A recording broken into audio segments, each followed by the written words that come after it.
वृद्ध मोतीलाल के 13वीं में हुआ भोज, अर्पित की गई भावपूर्ण श्रद्धांजलि। खबर है यूपी के प्रतापगढ़ के, जहां वृद्धाश्रम महूली में आवासित वृद्ध मोतीलाल जी के 13वीं में आयोजित हुआ भोज तथा भावपूर्ण श्रद्धांजलि दी गई। अलायंस क्लब इंटरनेशनल के निदेशक रोशनलाल उमरवैश्य ने वृद्धाश्रम के प्रबंधक मान सिंह व अंबिका प्रसाद के सहयोग से मोतीलाल जी के अंतिम संस्कार से लेकर सारे कर्मकांड सुचारू रूप से किया। गरुड़ पुराण, श्रद्धा तथा भोज आदि सम्मानजनक से संपन्न हुआ। आज सभी ने मोतीलाल के चित्र पर फूल चढ़ाकर और माला पहनाकर श्रद्धा सुमन अर्पित की। मोतीलाल का पुत्र मृत्यु की सूचना पाकर भी नहीं आया। इसी प्रकार यदि अन्य वृद्ध के परिजन नहीं आएंगे तो उनके प्रति भी सारे दायित्व निभाऊंगा, ऐसा उमरवैश्य जी ने कहा। बड़ा दुख है कि आज वृद्ध एकाकी जीवन जी रहे हैं और घुट घुट कर मर रहे हैं। रोशनलाल ने अच्छा उदाहरण कायम किया है। वही अध्यक्षता कर रहे पूर्व बाल न्यायाधीश व वरिष्ठ साहित्यकार डॉक्टर दयाराम मौर्य रत्न ने कहा कि वृद्धों की सेवा ही धर्म है।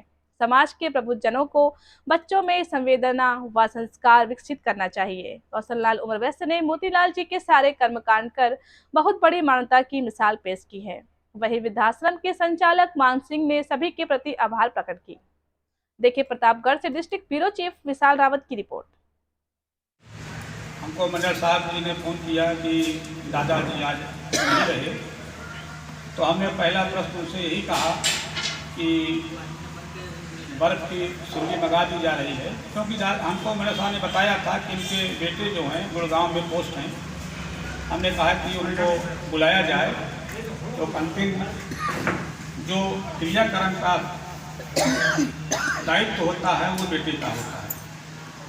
उन्होंने बात किया, लेकिन बेटे ने जब आने से इनकार किया तो मैं नहीं आ पाऊँगा। तो हम लोगों ने एक निर्णय लिया। दादाजी का समय आप लोगों ने देखा होगा, वृद्धाश्रम परिवार हम सब मिल करके यहाँ जितना सामर्थ्य रुद्राभिषेक गरुड़ पुराण से लेकर के और श्राद्ध का भी सारा कार्यक्रम कराया गया। आवाज उनकी 13वीं और श्रद्धांजलि सभा भी की जा रही है।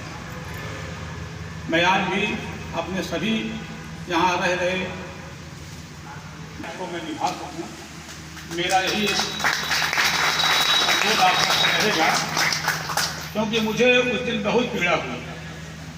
जिस बेटे को उन्होंने इंजीनियर कार्यक्रम को करने के, उनके दाह संस्कार के करने के लिए उसको समय नहीं मिला, नहीं आ पाया, तो मुझे उस दिन तो इतनी तकलीफ के साथ साथ गुस्सा भी थी कि अगर वो शायद मिलते तो शायद हम कुछ भी उनके साथ कर सकते थे। लेकिन मैंने यही सोचा कि पूर्व जन्म में लगता है मोतीलाल दादाजी का मैं कर्जदार था।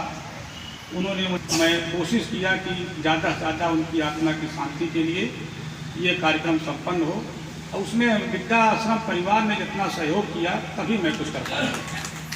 मैं उनके प्रति बहुत बहुत आभार ज्ञापित करता हूँ। यहाँ पे सबसे बड़ी चीज़ बताएं कि दाग लेने की जो व्यवस्था थी, मैं उसके लिए बड़ा परेशान था। हमारे अच्छा जी आइए, दाग का दायित्व, आइए,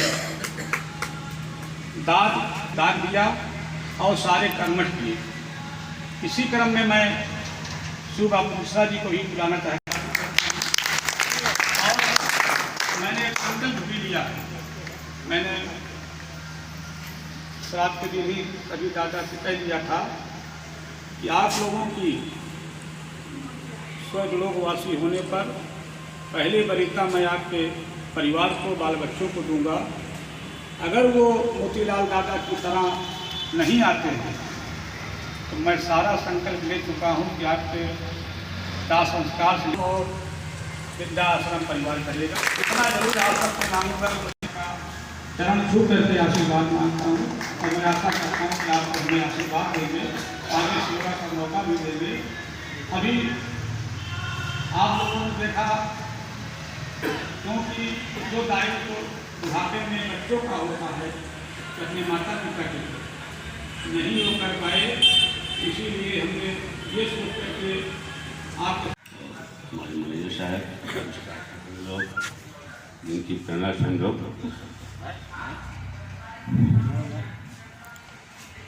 अच्छे ढंग से जीवित हैं और आप सब प्रेरणा स्रोत हैं हमारे। ये डॉक्टर साहब तुम्हारे बीच में बार बार आते रहते हैं। रोशन लाल जी तो हर बार आते हैं, हर दिन आते हैं। 2 दिन हो जाता है तो हम लोग फोन करके जाते हैं। बाकी कहना क्या है, समाज हमारे बच्चों का ही दोष है, दोष हमारा है। इसलिए कि बचपन से हमने उन्हें पाश्चात्य सभ्यता सिखाई। हम विदेशी सभ्यताओं की ओर बढ़े। जब हम बढ़े हैं तो हमारे बच्चे कहाँ जाएंगे? वो हमारे ही अनुकरण करेंगे, कहीं और नहीं जाएंगे। तो हम अपनी ही भूल स्वीकार करते हैं और कुछ शब्दों के साथ अपनी बात को पूरी करते हुए मैं श्री रोशन लाल जी को बारंबार सोते जागते उठते बैठते सदा प्रकाश जी, आनंद मोहन ओझा जी, मान सिंह जी,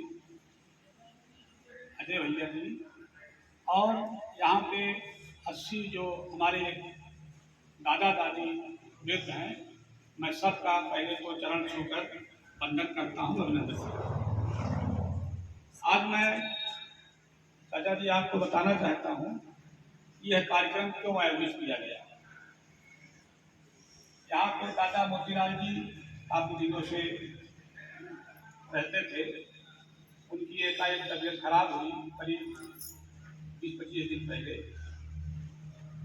तो यहाँ के डॉक्टर एडमिट कराया गया था उसको, लेकिन संजोगवश उनको रिफर किया जा रहा था। डीएम साहब ने हमें बताया तो मैं डीएम साहब से मिल करके मैंने अनुरोध किया कि सर इलाहाबाद अगर ले जाएंगे तो दिक्कत होगी, यहाँ की खैर इतना अच्छा उपचार हो सके।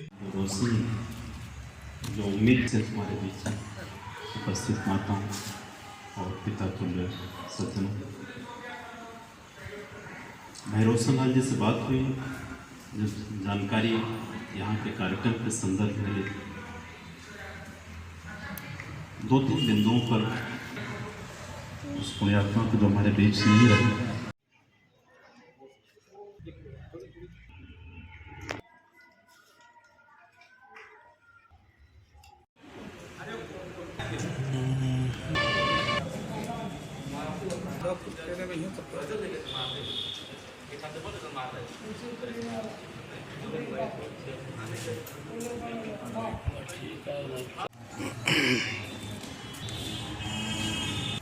बहुत ही सराहनीय कार्य।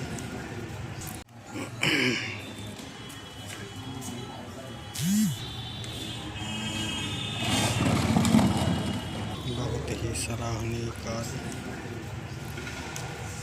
किस तरीके के कार्यक्रम का आयोजन किया? आज जो वृद्ध दादा मोतीलाल जी का जो स्वर्गवासी हो गए थे और उनके बच्चों को वृद्धाश्रम परिवार ने सूचना दी थी, उन्होंने आने से इनकार कर दिया था। तो वृद्धाश्रम परिवार हमने ये संकल्प लिया था कि दादा मोतीलाल जी के सारे कर्मठ हम सब करेंगे। उसी क्रम में गरुड़ पुराण कथा और श्राद्ध होने के बाद आज श्रद्धांजलि सभा और 13वीं का कार्यक्रम था। दोबारा पूछिए। समाज के लोग अपने माता पिता की सेवा नहीं कर पाते, आप इतने बड़े परिवार को एक साथ बैठा कर सेवा कर रहे हैं, इसको कैसे आप अचीव करते हैं? इस चुनौती कैसे चलता है? मैं दादा दादी से जब 1 साल पहले जाता तो बहुत पहले से था, लेकिन जब से हमने भागवत कथा इन सब के लिए कराई तो इनकी इतनी प्रेरणा मिली हमें। इन सब ने हमें पुत्रवत स्नेह दिया और उसी दिन से हमने ये संकल्प कर लिया कि 80 माता पिता जो हैं हमारे माता पिता हैं और मैं पहले इनकी देखरेख करूँगा, उसके बाद ही अपनी कोई बात या कोई व्यवस्था देखूँगा। उसी क्रम में अभी आप लोगों ने देखा होगा कि रुद्राभिषेक का कार्यक्रम भी कराया। जो दादा हमारे 101 वर्ष के थे उनका जन्मदिन भी मनाया। इनकी खुशी के लिए, इनके चेहरे पे मुस्कान लाने के लिए जो कर्तव्य इनके बच्चों का था वो अगर नहीं दे पाए तो मैं इनके पुत्रवत हो करके वो कमियां जो इनको साथ हुई हैं उसको दूर करने की मैं पूरी कोशिश कर रहा हूँ।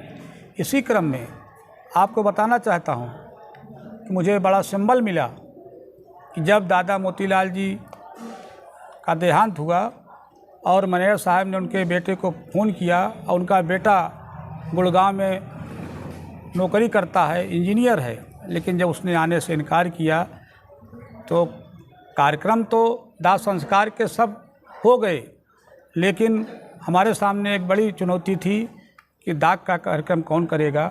उसके लिए मैं आपको बताना चाहता हूं कि 101 वर्ष के वृद्ध दादा हमारे जयराम चाचा जी ने हमें सिंबल प्रदान किया, हमारे संकल्प को पूरा करने का कदम उठाया और इन्होंने दाग लिया। और करुण पुराण की कथा हमारे पंडित जी सुबाबू जी मिश्रा जी ने किया, जिससे मेरे संकल्प को बल मिला। और आपने देखा होगा कि श्राद्ध का कार्यक्रम भी बहुत अच्छी तरीक़ा से जितनी हमें शक्ति थी वो मैंने किया। और उसी के साथ साथ आज 13वीं का कार्यक्रम भी अच्छी ढंग से हुआ, जैसा कि हर एक अच्छे परिवार के लोग करते हैं। कोशिश हमारी की गई, लेकिन मैंने आज सभी अपने दादा और दादी से यही प्रार्थना की है, मुझे शक्ति भी देंगे ताकि जो मेरा संकल्प है वो पूरा हो, क्योंकि मैं बहुत बड़ा आदमी नहीं हूँ, मैं रोज़ कमाने खाने वाला आदमी हूँ। लेकिन कोशिश रहती है कि हमारे जो 80 वृद्ध माता पिता हैं यहाँ पे, उनको कोई तकलीफ़ ना हो, उनको पहले खिला करके तभी मैं खाने की कोशिश करूँगा। मान सिंह जी, आप इस संस्था को चलाते हैं और व्यवसाय लोग कर सकते थे, लेकिन आपको वृद्धाश्रम चलाने की प्रेरणा किससे मिली? आप वृद्धाश्रम में कैसे महसूस कर रहे हैं इतने बड़े अपने घर को छोड़कर यहाँ पर? Feel good, feel good, feel good, feel good जी। आपको वृद्धाश्रम कैसे पता लगा कि हम वृद्धाश्रम में चलेंगे, हमें सुकून मिलेगा? इतना आप सेवा क्षेत्र में भी पता लगा कि थे? हाँ, सेवा क्षेत्र में थे, रिटायर हैं, लेकिन हमें पता तो ये नेट से लगा, ये नेट पर है। ऐसा क्यों मन में आया कि हम वृद्धाश्रम में चले? अब देख रहे हैं भाई कि इतनी बढ़िया सेवा और कहीं हो ही नहीं सकती, हमारे बच्चे नहीं कर रहे हैं, तो यहाँ तो हम एक बच्चे को छोड़ के आए, यहाँ तो 10 हैं हमारे। यहाँ अच्छा पूरा व्यवस्था अच्छी है, बहुत अच्छी व्यवस्था।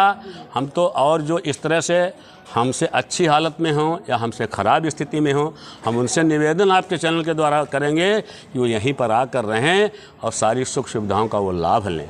घर से मोह क्यों भंग हुआ आपका? बस वही, अब परिवार में विघटन, हमारी सेवा नहीं हो रही थी, हमें भोजन नहीं मिल रहा था, हम भोजन बना भी नहीं पाते। 1 वर्ष तक हम भोजन होटल से मंगा के किए, तो ये भोजन होटल का जो है हमको जो है बीपी बढ़ाता रहा, शुगर बढ़ाता रहा। ये दिमाग में आया कि हम अगर वृद्धाश्रम चलेंगे तो हम स्वस्थ रहेंगे, और वही स्थिति हमारी है आज। यहाँ पर रोशन लाल जी हैं, मान सिंह जी हैं, अरे जी, लोग आप लोगों को पुत्रवत बिल्कुल बिल्कुल पुत्र के समान हमारे साथ, जैसे पुत्र एक अपने पिता के साथ व्यवहार करता है, ठीक उसी तरह से ये हमारे स्टाफ के लोग, रोशन लाल जी और हमारे संवासी जो हमारे साथीगण हैं, ये सब हमारे बहुत इज्जत से एक दूसरे का सहयोग करते हैं। अजारी में, बीमारी में एक दूसरे का खूब अच्छा सहयोग करते हैं, और सब एक दूसरे से प्रसन्न रहते हैं, खूब हंसी मस्करी करते हैं, खूब प्रसन्न चित्त रहते हैं। जिनकी बीपी बढ़ा करती थी, हम अपनी ही बात कर रहे हैं, हम रोज़ 2 टिकिया एम्लोकान खाते थे, आज 15 दिन में शायद एक आध की ज़रूरत पड़ती हो।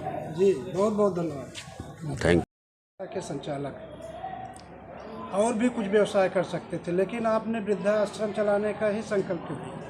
कहाँ से प्रेरणा मिली आपको? प्रेरणा दरअसल हुआ ये कि हमने बहुत लोगों को ऐसे देखा कि बेचारे संपन्न हैं घर में और सारी सुख सुविधाएं हैं, लेकिन उन्हें शांति नहीं मिल रही है और बड़ा दुखी है, कुड़ कुड़ के ज़िंदगी उनकी कट रही है। और चूँकि अब ये गवर्नमेंट की स्कीम थी, तो हमें गवर्नमेंट से अलॉट हो गए आश्रम, बस वहीं से हम लोगों की ये भावना जगी कि इन लोगों की सेवा करनी है। और कोई किसी भी हाल में कहीं भी हमें लोगों को मिल जाता है। कुछ लोग तो ऐसे भी हैं जिनका आता पता ही नहीं है, और हमारे स्टाफ में लड़के लगे हैं, इनको अगर पता लगा तो तुरंत ले आते हैं उनको, और उनकी सेवा विधिवत उनकी सेवा हो रही है जैसा होना चाहिए। कितने पुरुष और महिलाएं आपके? 55 पुरुष और 25 महिलाएं। तो इनकी व्यवस्था आप बड़े अच्छे ढंग से? सब बहुत बढ़िया है। कोई भी हमारे यहाँ आप देख सकते हैं, किसी के चेहरे में दुख का भाव नहीं दिखेगा।